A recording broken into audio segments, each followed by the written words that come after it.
मध्य प्रदेश के इंदौर में एक ऐसी घटना घटी जिसने हजारों लोगों को हैरान कर दिया।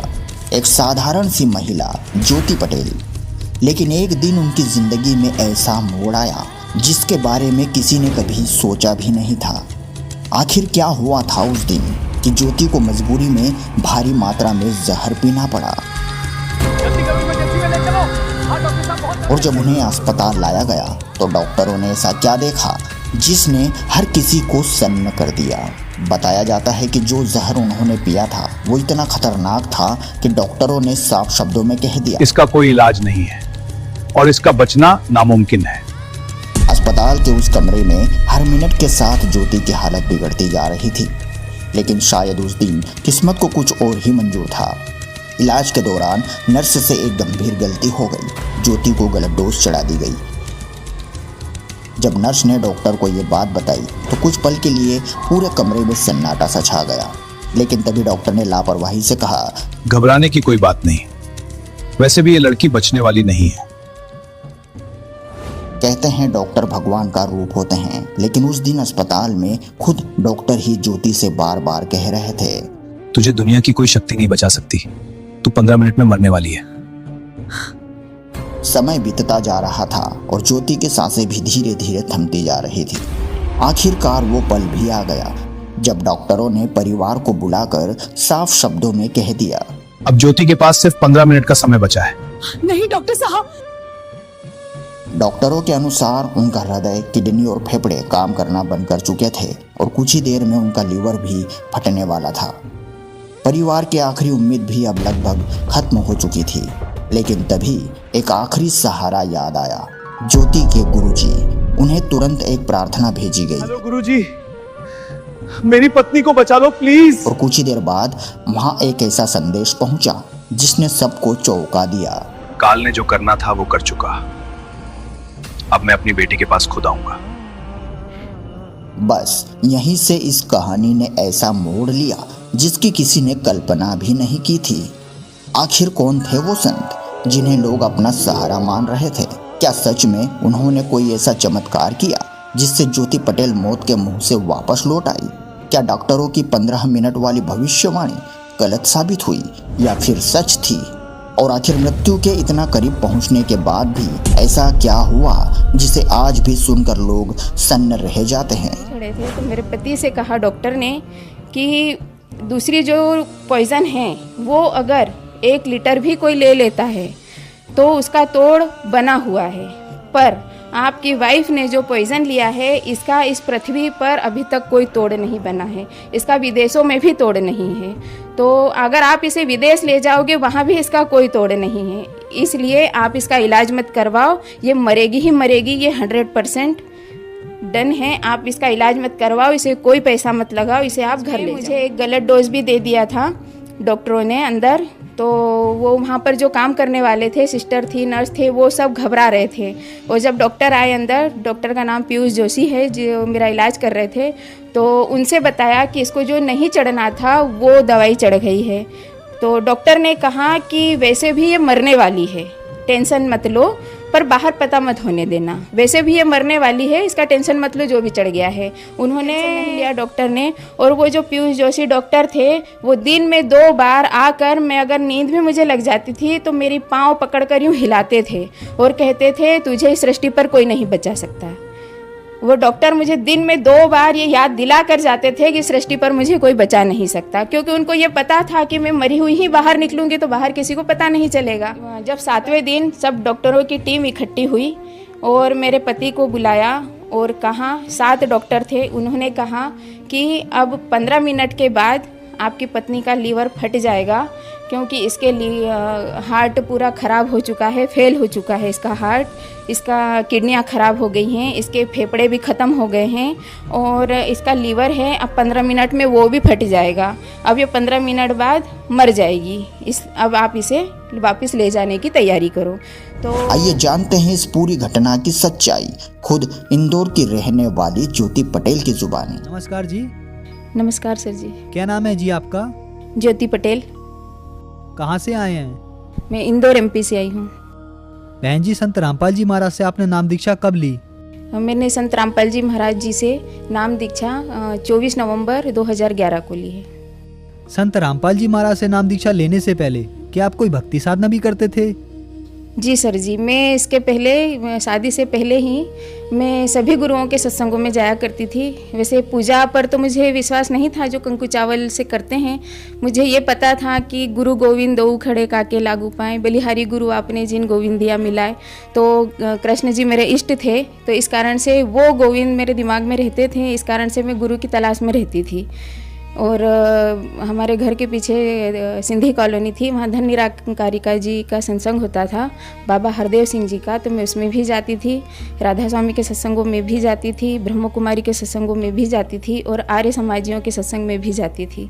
और हमारे घर के साइड में गायत्री परिवार से जुड़ा हुआ एक परिवार था, तो 5 साल में उनके साथ दीप यज्ञ हवन जहाँ जो भी होता था उसमें मैं जाती थी। आपने बहुत सारे गुरु गिनाए जिनके पास आप सत्संग में जाते थे, तो क्या वहाँ आपने किसी से नाम उपदेश भी लिया था? नहीं, मैंने किसी से नाम उपदेश नहीं लिया। और नाम उपदेश इसलिए नहीं लिया क्योंकि मैं संतुष्ट नहीं थी तब तक कि ये जो बता रहे हैं इसमें मुझे ऐसा लगता था कि थोड़ा थोड़ा सबके पास है पर पूरा एक के पास नहीं है। बहन जी, आपने बताया कि पहले आप निरंकारी मिशन के सत्संग भी सुनती थी, राधा स्वामी व्यास के सत्संग भी आपने सुने तथा अन्य धर्म गुरुओं के सत्संग भी सुने, लेकिन फिर भी आपको वहाँ पर यह विश्वास नहीं हुआ कि वहाँ पर कुछ संपूर्ण है, इसलिए आपने वहाँ से नाम दीक्षा नहीं ली। फिर संत रामपाल जी के पास आपको ऐसा क्या मिला, ऐसी क्या चीज थी जिसने संपूर्ण आपके लिए बना दिया और आपने वहाँ से नाम दीक्षा ले ली? ये सब गुरुओं के पास तो मैं शादी से पहले गई थी, पर जब मेरी शादी हुई उसके बाद एक कंडीशन ऐसी आ गई कि मैं अध्यात्म से दूर हो गई। घर परिवार में मैं बीमार रहने लगी और बीमारियों के चलते आर्थिक कंडीशन भी हमारी ख़राब हो गई थी। और इस कारण से पंडितों के पास भी फिर परिवार वाले ले जाने लगे। जैसे मेरे पति न चाहते हुए भी सोचा कि शायद यहाँ जाए तो कुछ लाभ हो जाए, ज्योतिषियों के पास, तांत्रिकों के पास, पर वहाँ से भी कुछ हासिल नहीं हुआ। जब मेरी शादी हुई उसके 2 महीने बाद ही मुझे पीलिया हो गया था और पीलिया इतना ज़्यादा हो गया था, वो लीवर पे आ गया था। मेरा लीवर इतना कमज़ोर हो गया था कि मैं जो घर में नल आते थे उनका अगर मैं पानी पी लेती थी 2 दिन तो मुझे एडमिट करना पड़ता था, इसलिए घर में आरओ भी लगाना पड़ा था। और डकार इतनी ज़्यादा आती थी कि मैं परिवार में किसी के बीच में बैठ नहीं पाती थी, जैसे कोई भूत लगा हो और बोल रहा हो, इस तरीके से डकारें आती थी। उसके बाद मेरी बिटिया 2 महीने की थी और तब से मुझे कमर दर्द हुआ था, वो इतना ज़्यादा था कि मैं 5-6 किलो भी वज़न नहीं उठा सकती थी। अपनी बेटी को जब मुझे दूध पिलाना रहता था तो एक तकिया पैरों के नीचे, एक पैरों के ऊपर और एक पीठ के पीछे लगाना पड़ता था। और जब मैं उसको दूध पिला पाती थी, वो इतनी छोटी थी कि मैं उसको गोदी में लेने के लिए तरसती थी, तो मैं 5-6 किलो वज़न भी नहीं उठा पाती थी। और मैं जो मेरे घर में नल का पानी आता था बोरिंग का, मैं वो नहीं पी पाती थी। रात को 8 बजे के बाद मैं खाना नहीं खा सकती थी, सिर्फ 2 रोटी ही खाती थी। अगर वो 2 रोटी खाने में मुझे 8 के पहले नहीं खाई, 8 के बाद हो गए, 15-20 मिनट, आधा घंटा भी ऊपर हो गया तो मुझे उल्टियाँ शुरू हो जाती थी। मेरी रीढ़ की हड्डी में प्रॉब्लम हो गई थी, उसमें मुझे इतना दर्द होता था कि मैं थोड़ा सा भी झुकने में भी प्रॉब्लम होती थी, कोई वज़न नहीं उठा पाती थी। और एज भी मेरी सिर्फ 25 ईयर ही थी। पूरा जीवन था, जीवन ऐसा लगता था जैसे नरक हो गया है। फिर पास में साईं मंदिर था तो टहलने के हिसाब से मैं वहाँ जाती थी। तो वहाँ जब मैं जाती थी तो वो साईं बाबा की जो मूर्ति थी वो ऊपर उंगली बताते थे कि सबका मालिक एक। जब मैं उस मंदिर का चक्कर लगाती थी तो वहाँ पीछे ओम बना हुआ था, तो उस ओम से मैं अट्रैक्ट होती थी। मैं उस ओम के ऊपर में सिर रखकर मैं साईं बाबा से ये कहती थी कि आप बोलते हो कि सबका मालिक एक और ऊपर उंगली बताते हो, तो वो ऊपर जो मालिक है वो कौन है, मुझे ये जानना है। और इस ओम का क्या राज है, इस ब्रह्मांड का क्या राज है, मुझे ये जानना है। बस मैं इतनी प्रेयर करके घर वापस आ जाती थी। फिर भी ज्योतिषियों के पास जाती थी, कोई कहीं से लाभ नहीं होता था। सभी डॉक्टरों को बताते थे, फिर भी कोई लाभ नहीं होता था। पर हमारे जो पड़ोसी हैं वो राजस्थान के रहने वाले हैं, वो संत रामपाल जी महाराज के शिष्य थे, मांगीलाल जी चौहान और उनकी वाइफ लीला जी। तो लीला जी ने मुझे एक बुक दी, ज्ञान गंगा। वो ज्ञान गंगा बुक के मैंने 7 पेज ही पढ़े थे। इससे पहले क्या होता था कि मुझे भूत बाधाएं भी थी। जब रात को मैं सोती थी तो 5-6 जन, मुझे ऐसा लगता था मेरे पलंग के आसपास आके खड़े हो जाते हैं। पर मुझे महसूस होता था, और मैं घर में किसी को बताती थी तो सब कहते थे तुम्हारे दिमाग का वहम है। तो मैंने सोचा ये घर में भी कोई ध्यान नहीं दे रहा है, और इनको बताओ दिन में काम करो रात में जागो, तो ऐसे में तो सही में मेरी तबीयत और ज़्यादा ख़राब हो जाएगी। पर जब वो ज्ञान गंगा बुक मैंने पढ़ी, उसमें सिर्फ 7 पेज ही पढ़े थे कि मुझे इतनी अच्छी नींद आई जैसे एक बच्चा अपनी माँ की गोदी में सोता है बेफिक्र होके। तो मैंने सोचा कि जब इस बुक में इतना पावर है तो जिन्होंने इस बुक को लिखा होगा उनमें कितना पावर होगा। ये सोच करके फिर मैंने उनसे कहा कि आप मुझे गुरुजी संत रामपाल जी महाराज की कोई एक कैसेट ला के देना, क्योंकि मैं बुक पढ़ नहीं पाती हूँ, मेरे ऊपर वर्कलोड ज़्यादा है घर का। तो उन्होंने मुझे सबसे पहली कैसेट ला के दी, राधा स्वामी से जो ज्ञान चर्चा हो रही थी वो वाली, क्योंकि नवंबर में मुझे उन्होंने ये कैसेट ला के दी थी फर्स्ट वीक में, और मैं जनवरी में 2012 में राधा स्वामी जी का यहाँ सत्संग होता है तो मैं नाम लेने ही वाली थी, क्योंकि गुरुओं की तलाश में मैं थक गई थी। पर मैंने सोचा था कि अब क्यों ना अब पस्त हो गई हूँ, तब मैं लास्ट में परिवार के सभी 200 सदस्य राधा स्वामी से नाम ले रखे हैं तो मैं भी अब ले लूँगी। तो उससे पहले ही संत रामपाल जी महाराज की दया हो गई मेरे ऊपर, और मुझे वो कैसेट मिल गई। मैंने वो कैसेट में 2.5 घंटे का सत्संग था, मैंने लगातार सुना। उसमें संत रामपाल जी महाराज राधा स्वामी की ही बुकों में से खोल खोल कर बता रहे थे, पढ़ कर बता रहे थे, बिल्कुल उंगली रख कर यूँ बता रहे थे कि ये जो राधा स्वामी पंथ है इसमें ये जो नाम है ये काल के हैं, और जो काल की भक्ति करते हैं वो काल के मुँह में ही जाएंगे, उनको कभी सुख हो ही नहीं सकता। तो ये जब मैंने देखा उसी दिन मैंने अंतर मन से प्रार्थना कर ली कि बस यही मेरे गुरु हैं, और भविष्य में जब भी मैं नाम लूँगी मैं इन्हीं से लूँगी। मेरी कोई उम्मीद नहीं थी कि मुझे घर से कोई भेजेगा अजनबियों के साथ, घर की बहू और अकेले मुझे कैसे भेजते। पर परमात्मा जी की दया से मेरी कुछ सहेलियां तैयार हुई, उसमें से एक मेरी रिश्ते में ननंद भी लगती है और बहुत एज में बड़ी थी, तो उनके ऊपर भी दया हुई। फिर ऐसे मेरे परिवार वाले राजी हो गए और उनके साथ मुझे 15 दिन के बाद ही आश्रम भेज दिया, सतलोक आश्रम बरवाला। पर जब मैं गई तो मैंने सोचा एक बार मैं घूम कर आऊँगी, फिर उसके बाद दोबारा जाऊँगी तब नाम लूँगी। पर जब मैं आश्रम में मैंने एंट्री ली तब मुझे ऐसा लगा कि अगर कल को ये मेरी श्वासें ही नहीं रही तो मैं दोबारा कैसे आऊँगी, क्यों ना आई हूँ तो मैं अभी नाम ले लूँ। तो बस मैं गई और दूसरे दिन मैंने संत रामपाल जी महाराज जी से नाम ले लिया। बहन जी, आपने बताया कि आपका जीवन नर्क जैसा हो गया था।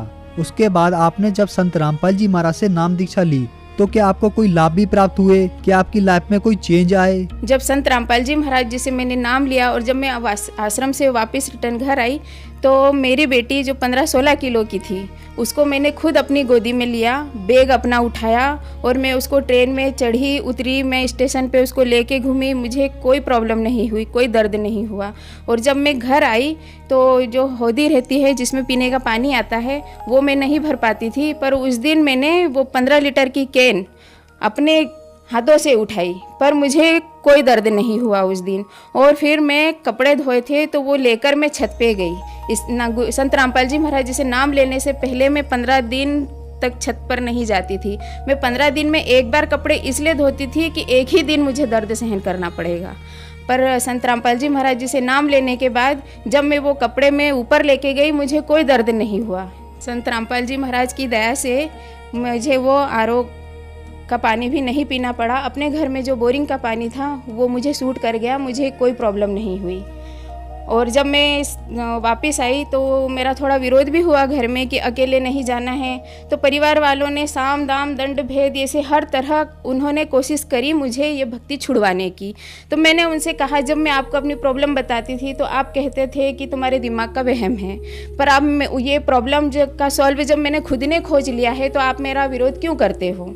मुझे जाने दिया करो। पहले भी तो आप डॉक्टरों के पास लेके जाते थे, वहाँ भी खर्चा लगता था। तो मैं मेरे पति से कहती थी कि आप खुद चलिए मेरे साथ संत रामपाल जी महाराज के आश्रम में, आप देखिए, पर वो नहीं माने और उन्होंने मुझे भी मना कर दिया नहीं जाना है। तो उन्होंने एक ऑप्शन मेरे सामने रखा, मेरे पति ने ऑप्शन रखा कि या तो गुरुजी को छोड़ दो तुम्हारे संत रामपाल जी महाराज को, या हमें छोड़ दो। तो हमने कहा वैसे भी मेरा जीवन तो नर्क ही था, यहाँ तो रहना था तो समय के पहले ही मैंने मर जाना था, पर मैं संत रामपाल जी महाराज की भक्ति नहीं छोड़ूंगी, मैं परिवार छोड़ दूंगी, मैंने ये कह दिया। तो उन्हें लगा कि ये नहीं मानेगी, तो उन्होंने और दूसरे तरीके अपनाए जिससे मैं भक्ति छोड़ दूं। तो उन्होंने एक बार ऐसा कह दिया कि आप ट्रेन में जाती हो तो और जेंट्स भी जाते हैं पूरी ट्रेन में, कोई ऐसा साधन हो जिसमें सिर्फ लेडीज़ें ही जाएं। तो मैंने सोचा कि ये तो मुझे ऐसा अभी तक कोई साधन नहीं बना है जिसमें सिर्फ लेडीज़ें ही जाए। ट्रेन में तो सभी जाते हैं, उनको हम किसी को मना नहीं कर सकते। बस में भी सभी जाते हैं, जेंट्स लेडीज़। अब मैं क्या करूं, ये मेरी भक्ति छुड़वा के ही रहेंगे। तो मैंने, और उससे पहले मेरा नाम भी खंड हो गया था। काल भगवान का अटैक उस टाइम पर मेरे ऊपर हुआ और गेहूं में कीड़े हो गए थे। तो मेरे पति 2 दिन पहले ही सल्फास के इंजेक्शन लेकर आए थे 4। जो भगत हैं, जो भक्ति करते हैं, उनको गुस्सा नहीं करना चाहिए। ये गलती हुई है मुझसे, मैं गुरु जी से माफ़ी चाहती हूँ, संत रामपाल जी महाराज जी से। पर मेरा नाम खंड होने की वजह से ये हुआ था मेरे साथ। तो मैंने वो एक गुस्से में वो इंजेक्शन लिए और पी लिए कि अगर मोक्ष के लिए ये शरीर मिला है, अगर इस शरीर से मेरा मोक्ष ही नहीं होगा तो ये शरीर मेरे किसी काम का नहीं। और मैंने वो पी लिए। जब मेरे पति को पता चला आधे घंटे के बाद, तो वो मुझे यूनिक हॉस्पिटल लेके गए। तो यूनिक हॉस्पिटल में, वो इंदौर में ही है, दशहरा मैदान के सामने। तो जो वहाँ डॉक्टर थे, उन्होंने कहा इसने जो लिया है वो सैंपल भी आप ले आइए। तो मेरे पति घर से वो सैंपल लेके आए। जब तक यूनिक हॉस्पिटल के डॉक्टरों ने मुझे चौथराम रेफ़र कर दिया था कि इसका इलाज यहाँ नहीं है, इसे चौथराम हॉस्पिटल ले जाओ। तो जब मुझे चौथराम हॉस्पिटल लेकर गए, उस टाइम तक मेरी शरीर की एनर्जी पूरी ख़त्म हो चुकी थी, आंखों के सामने अंधेरा छा गया था। पर मेरी जो चेतना थी वो ठीक थी। मैं सबको सुन रही थी, वो क्या बातें कर रहे हैं क्या। जब मुझे चौथराम हॉस्पिटल के ICU बेड पर ले गए, तब मेरी आंखें बंद थी। तो मेरे बेड के साइड में ही डॉक्टर खड़े थे और मेरे पति खड़े थे। तो मेरे पति से कहा डॉक्टर ने कि दूसरी जो पॉइज़न है वो अगर 1 लीटर भी कोई ले लेता है तो उसका तोड़ बना हुआ है, पर आपकी वाइफ ने जो पॉइज़न लिया है, इसका इस पृथ्वी पर अभी तक कोई तोड़ नहीं बना है, इसका विदेशों में भी तोड़ नहीं है। तो अगर आप इसे विदेश ले जाओगे, वहाँ भी इसका कोई तोड़ नहीं है, इसलिए आप इसका इलाज मत करवाओ, ये मरेगी ही मरेगी, ये 100% डन है। आप इसका इलाज मत करवाओ, इसे कोई पैसा मत लगाओ, इसे आप घर ले जाओ। तो मेरे पति ने कहा कि वो जितनी देर जी रही है इतनी देर तो उसका इलाज कर दो, ये कहा। तो फिर डॉक्टरों ने मेरा इलाज शुरू किया। इस बीच में संत रामपाल जी महाराज के पास प्रार्थना लगाई थी कुछ भगत भाइयों ने कि इंदौर से एक माई है, ऐसा हो गया है, उनके साथ पॉइज़न ले लिया है। तो तब कबीर साहब का, परमात्मा जी का प्रकट दिवस था। तब संत रामपाल जी महाराज ने प्रार्थना का जवाब दिया कि बेटी को कुछ नहीं होगा, पर जो सतनामी हैं वो उसके पास रहें, जिनको सतनाम मिला हुआ है। तो सतनाम में इतना पावर है कि काल उसके पास नहीं जाएगा। तो जो भगत थे वो बारी बारी से चौथराम हॉस्पिटल में आते थे, वो बैठकर सुमरन करते थे। तब फिर वापस गुरु संत रामपाल जी महाराज के पास प्रार्थना लगाई कि ICU में हमें नहीं जाने देते। तो संत रामपाल जी महाराज का जवाब आया कि आप हॉस्पिटल के गेट पर बैठकर कर लो।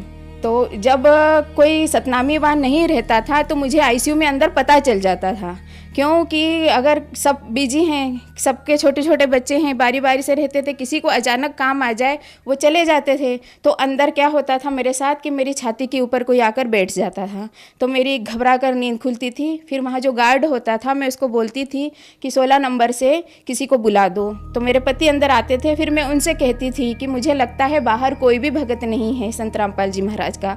तो वो बोलते थे हाँ, वो थोड़े काम से बाहर गए हैं। तो फिर वो तुरंत फ़ोन करके उनको बुलाते थे। और इस बीच में मुझे एक गलत डोज भी दे दिया था डॉक्टरों ने अंदर।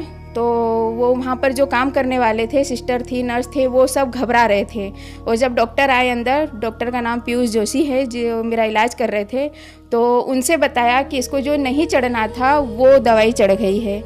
तो डॉक्टर ने कहा कि वैसे भी ये मरने वाली है, टेंशन मत लो, पर बाहर पता मत होने देना, वैसे भी ये मरने वाली है, इसका टेंशन मत लो, जो भी चढ़ गया है। उन्होंने कोई टेंशन नहीं लिया डॉक्टर ने। और वो जो पीयूष जोशी डॉक्टर थे, वो दिन में 2 बार आकर, मैं अगर नींद भी मुझे लग जाती थी तो मेरी पाँव पकड़कर यूँ हिलाते थे और कहते थे तुझे इस सृष्टि पर कोई नहीं बचा सकता।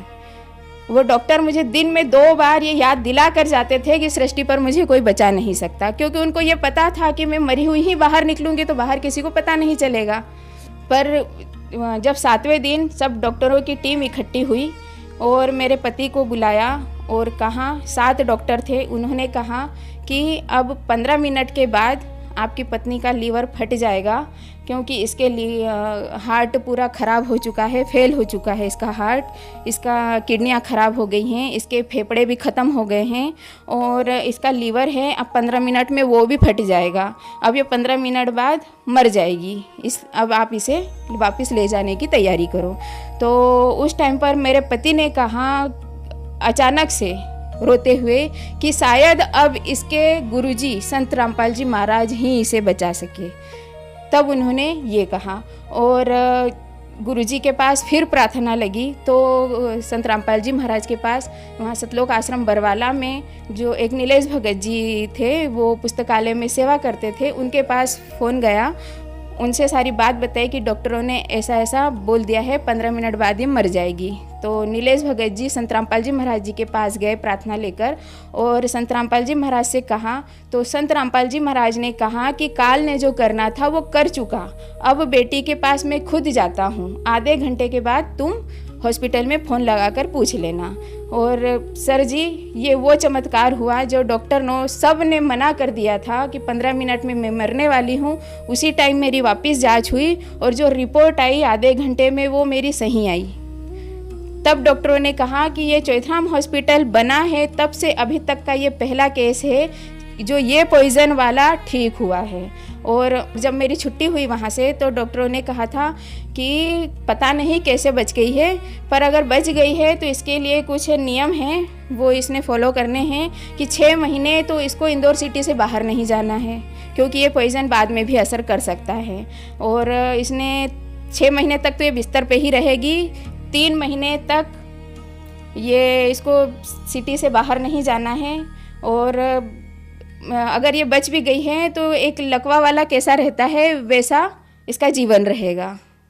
तो मैंने कहा मुझे बचाने वाले मेरे संत रामपाल जी महाराज हैं, अगर उनकी दया है तो वो मुझे तुरंत आश्रम में बुलाएंगे। और संत रामपाल जी महाराज ने ये बोल भी दिया था प्रार्थना में कि जैसे ही हॉस्पिटल से छुट्टी हो बेटी को लेकर यहाँ आना और नाम शुद्ध करवाना उसका, क्योंकि उसका नाम खंडित है। तो मुझे तो अब परिवार में कोई ले जाने वाले नहीं थे, मैंने परमात्मा जी से ही अरदास की, गुरु जी से, संत रामपाल जी महाराज जी से कि आप ही अच्छे करने वाले हो तो बुलाने वाले भी आप ही हो। मुझे 10 दिन का उन्होंने ट्रीटमेंट दिया था जब हॉस्पिटल से छुट्टी हुई। और 10वें दिन जब हॉस्पिटल में वापस गई चेकअप करवाने के लिए तो एक बार उन्होंने मेरी पूरी जांच की और कि ये देखना चाहा कि 10 दिन में इसमें कितना फ़र्क आया है। वो 8 दिन का ट्रीटमेंट था। 8वें दिन में चली गई चौथराम हॉस्पिटल वापस। जब उन्होंने मेरी जांच की और 9वें दिन अगले ही दिन मेरी रिपोर्ट आई, मेरे हस्बैंड गए रिपोर्ट लेने, तो डॉक्टर ने सारी रिपोर्ट देखकर बोलता है नील नील नील, मतलब इसने पॉइज़न लेने से पहले ये जितनी स्वस्थ थी उतनी स्वस्थ आज है, ये ऑल इंडिया में कहीं भी जा सकती है। तो पर संत रामपाल जी महाराज की दया से 10वें दिन ही मैं बरवाला आश्रम में चली गई। संत रामपाल जी महाराज जी ने मुझे ये जीवन दान दिया है और उन्हीं की कृपा से आज मैं यहाँ खड़ी हूँ और ये बोल रही हूँ। एक आध्यात्मिक लाभ मुझे ये हुआ कि जब बरवाला कांड हुआ था उसके बाद एक बार और विरोध मेरा हुआ था, तो मैं 10 महीने अपने मायके चली गई थी। तब उस दिन 29 मार्च की बात है 2015 की, तब मैंने प्रणाम किया गुरुजी को, मैंने संत रामपाल जी महाराज को कि मुझे ये यहाँ के सुख नहीं चाहिए पर मुझे मोक्ष ज़रूर चाहिए। उसी रात को रोते रोते मैं सो गई। संत रामपाल जी महाराज आए और उन्होंने मेरे सिर पर हाथ रखा और उनके गले में सफ़ेद रुमाल था, उससे मेरे आंसू पोंछे और कहा बेटा तेरा मोक्ष तो पक्का है, तू टेंशन मत ले। और मैं 2 घंटे की छुट्टी लेकर आया हूँ जेल से तेरे लिए, मुझे अब वापस जाना है। और संत रामपाल जी महाराज वहाँ जेल में होते हुए भी अपनी आत्मा के लिए छुट्टी लेकर आए और मुझे आशीर्वाद देकर गए। बहन जी, जैसा कि आपने बताया कि संत रामपाल जी महाराज से नाम दीक्षा लेने के बाद आपको शारीरिक आध्यात्मिक लाभ मिले, आपको संत रामपाल जी महाराज ने जीवन दान भी दिया, तो जो समाज आज आपको सुन रहा है उनको आप क्या संदेश देना चाहेंगी? जी मैं संदेश तो नहीं दे सकती पर प्रार्थना कर सकती हूँ कि परमात्मा जी संत रामपाल जी महाराज ही हैं पूर्ण परमात्मा, वो इस धरती पर आए हुए हैं, हम जैसों के दुख निवारण के लिए आए हुए हैं। तो यहाँ सभी जीव दुखी हैं, इसलिए संत रामपाल जी महाराज की शरण में जाएं और अपना मोक्ष भी करवाएं और यहाँ के सुख भी पाएं और ऊपर के सुख भी पाएं। धन्यवाद जी। सत साहिब।